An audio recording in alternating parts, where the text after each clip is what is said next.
All 6 of the new buses have been purchased and their engine's torque has been increased with their hilly routes in mind.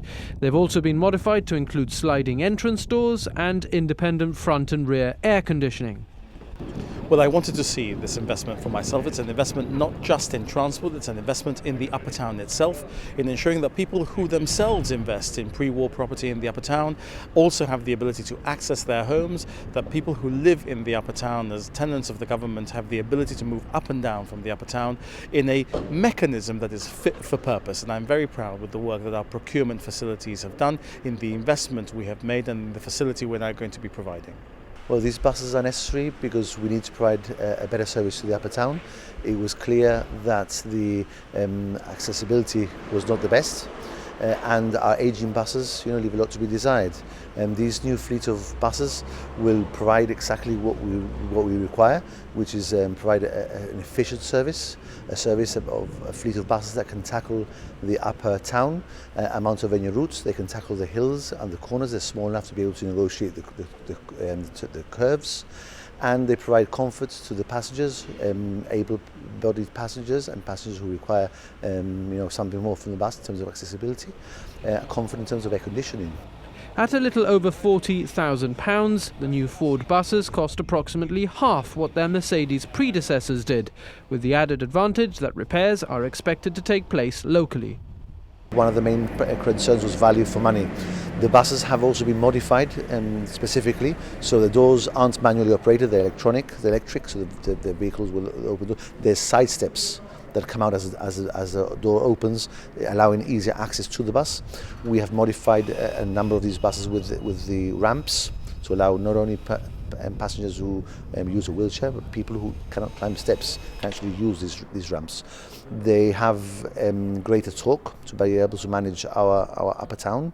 They also are fitted with CCTV cameras for security within the bus. They have the dual system of air conditioning, so driver and passengers have the comfort of their own separate system. The buses have seatbelts, which is something which buses generally don't have. So they have the seatbelts in case you have a child or in case an adult wishes to wear a seatbelt. The capacity not a legal requirement? It's not a legal requirement on buses, but it's there. It's optional. But I think it's important that there should be seatbelts. I think today people are conscious of that. Procurement have worked extremely hard to be able to find the right bus, and I think we've found just exactly that. In terms of being able and capable of running that route regularly, you think that these buses are better suited than the others which you've said were breaking down quite regularly? That is a problem we've had recently. The buses have been breaking down very regularly. Unfortunately, those buses needed to be serviced outside of Gibraltar. They were highly electric in nature, and we couldn't. The local garages could not handle those advances electronically. These buses are locally serviced. They're brand new in terms of their Euro 6 capabilities. So the efficiency will increase. We have 6 buses in total. We expect to place another bus on that route. So instead of having a bus every half hour, we should have a bus every 20 minutes. So in itself, it will provide a much better service that much needed in the Upper Town. So you acknowledge then that the frequency of the service to the Upper Town hasn't quite been good enough and that you're trying to address that now? Well, the frequency is one way of making the service better. I think the most important thing, what is key, is that the person needs to know where the bus is. And that's the other thing which we're close to finalising, we're still developing, which is the bus tracker. Once that is, I think that is key. So I don't think people mind waiting or meeting the bus if they know what time the bus gets to that particular bus stop. And you said this was sort of imminent before the election. Do we know when it's going to be actually in place? Well, the actual tracker, we're still developing the tracker. We expect to be able to go live on a few routes very shortly. Weeks, months? It could be, we could hopefully weeks for us to see routes, at least routes 2 and 3 operational.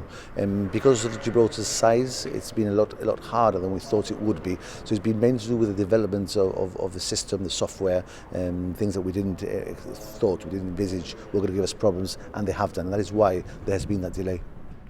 So, real-time information on the buses is hopefully not far away, and before that happens, residents of and visitors to the Upper Town and Mount Alvernia should be able to start riding these new buses. They're expected to be operational in the next few days. As always, the proof of the pudding will be in the eating.